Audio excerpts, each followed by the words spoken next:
நாடுகளுக்கு இடையிலான தலைவர்களுடைய பயணங்கள், நாடுகள் தங்களுக்கு இடையிலான ராஜரீக ராஜதந்திர உறவுகள் என்பது உலகத்தில் இருக்கிற பலமையான ஒன்று.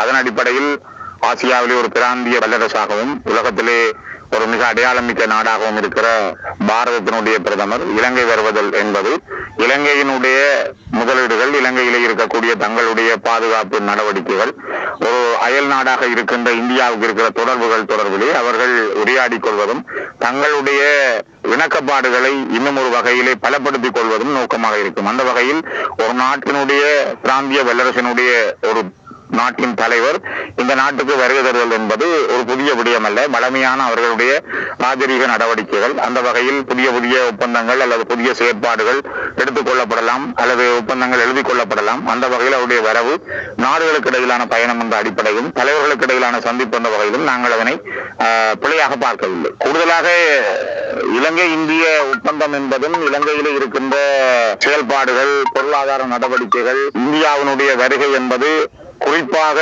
முழு இலங்கையையும் தன்னுடைய செயல்திறனுக்குள்ளும் தன்னுடைய நிலைமைக்குள்ளும் வைத்திருக்க இந்தியா விரும்புகிறது. ஆனால் ஈழத்தமிழர்கள் கடந்த 80 ஆண்டுகளுக்கு மேலாக இந்த மண்ணிலே ஒரு அச்சம் நிறைந்த வாழ்க்கையை வாழுகிறார்கள். குறிப்பாக சீனா மீது கொண்டிருக்கிற பற்றும், சீனா மீது இலங்கை கொண்டிருக்கிற மன உறுதி என்பது இந்தியா மீது சிங்கள சமூகத்தைச் சேர்ந்த தலைவர்களுக்கோ அல்லது சிங்களவர்களுக்கோ குறைவானது.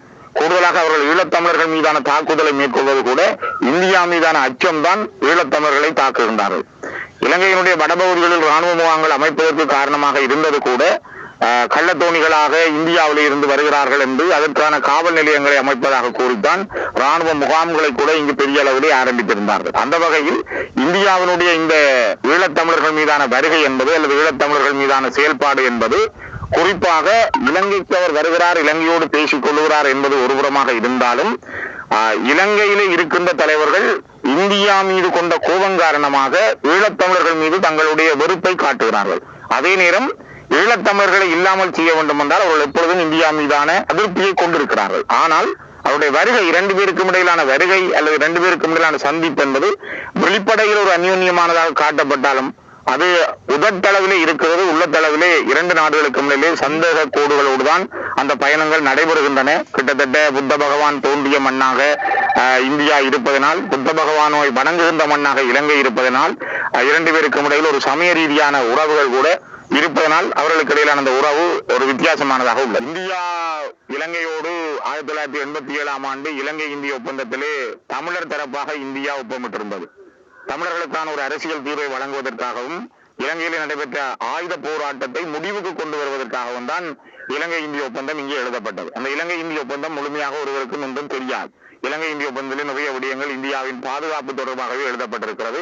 ஈழத்தமிழர்களுடைய அரசியல் உரிமை தொடர்பிலே அது ஒரு மிகவும் ஒரு பலவீனமான ஒப்பந்தமாகவே காணப்படுகிறது. ஏனென்றால் வடக்கு கிழக்கு 2006ஆம் ஆண்டிலே இணைந்திருந்து பிரிக்கப்பட்ட பொழுது, 18 ஆண்டுகள் இணைந்திருந்த வடகிழக்கு பிரிக்கப்பட்ட பொழுது இந்தியாவால் அதை தடுக்கவும் முடியவில்லை. இந்தியா தொடர்பாக எந்த விதமான செய்திகளையும் சொல்லவில்லை என்ற ஏக்கம் தமிழரிடம் இன்றும் உண்டு. ஆகவே 13ஆம் திருத்தம் என்பது கூட ஒரு மிக கனதியான அல்லது மக்களுக்கு ஏதாவது தமிழ் மக்களுக்கு ஒரு அரசியல் உரிமையை வழங்கக்கூடிய ஒரு அரசியல் வெளியை உருவாக்கக்கூடிய தீர்வு திட்டமாக அது அமையவில்லை என்ற ஆதங்கம் இன்றும் உண்டு. ஆகவே இந்தியா தமிழர் தரப்பாக இலங்கையிலே ஒப்பமிட்டு தன்னுடைய நலன்களை இந்தியா காப்பாற்றிக் கொண்டதா இல்லையா என்பதற்கு அப்பால் தமிழர் நலன் தொடர்பில் இந்தியா அதிகமாக செயல்பட வேண்டிய ஒரு காலமாக இருக்கிறது. ஆகவே பாரத பிரதமருடைய வருகை என்பது ஈழத்திலே வாழுகின்ற, குறிப்பாக வடக்கு கிழக்கிலே வாழுகின்ற தமிழர்கள் தங்களுடைய அரசியல் உரிமைகளை தாங்கள் இழந்து போன தங்களுடைய இறமையை மீட்கும் வகையிலான தங்களுக்கு உரித்தான சுயநிர்ணய உரிமையின் அடிப்படையில் இணைந்த வடகிழக்கில் சமஷ்டி அடிப்படையிலான ஒரு அரசியல் உரிமையை பெறுவதற்கு இந்தியா அதற்குரிய பூரண ஆதரவை வழங்க வேண்டும் என்பது தமிழர்களுடைய மிகப்பெரிய அவாவும் கோரிக்கையும். குறிப்பாக 2015ஆம் ஆண்டு மார்ச் 15ஆம் தேதி இலங்கையின் பாராளுமன்றத்திலே பாரதத்தினுடைய பிரதமர் மரியாதைக்குரிய நரேந்திர மோடி அவர்கள் உரையாற்றுகிற பொழுது இலங்கை பாராளுமன்றத்தில் அவர் குறிப்பிட்டிருந்தார், நான் ஒரு முதலமைச்சராக 12 ஆண்டுகள் பதவி வகித்தவன், அதிகாரங்களுடைய எல்லைகள் எனக்கு தெரியும். அந்த வகையிலே இலங்கையிலே காணப்படுகின்ற தமிழர்களுக்கான பிரச்சனையை தீர்த்து வைப்பதில் ஒரு கூட்டுறவு சமஷ்டி முறை மிகவும் முக்கியமானது, பெருமதியானது. அந்த முறை பற்றி நீங்கள் சிந்தியுங்கள் என்று 2015ஆம் ஆண்டிலே அவர் மார்ச் மாதம் 15ஆம் தேதி குறிப்பிட்டிருந்தார். இப்பொழுது அவர் திரும்பவும் 2010 ஆண்டுகள் கடந்து 2025ஆம் ஆண்டு ஏப்ரல் மாதம் அவர் இங்கே வருகிறார் என்றால் இந்த 10 ஆண்டுகளில் கூட்டுறவு சமஸ்டி பற்றியோ அல்லது ஒரு அரசியல் அதிகாரத்தினுடைய மீள பறிக்கப்பட முடியாத அதிகாரங்கள் பற்றியோ தமிழர்களுக்கான நிரந்தர அரசியல் உரிமை பற்றியோ மாறி மாறி வந்த அரசுகளால் எந்த ஒரு முன்னேற்றத்தையும் எட்ட முடியவில்லை.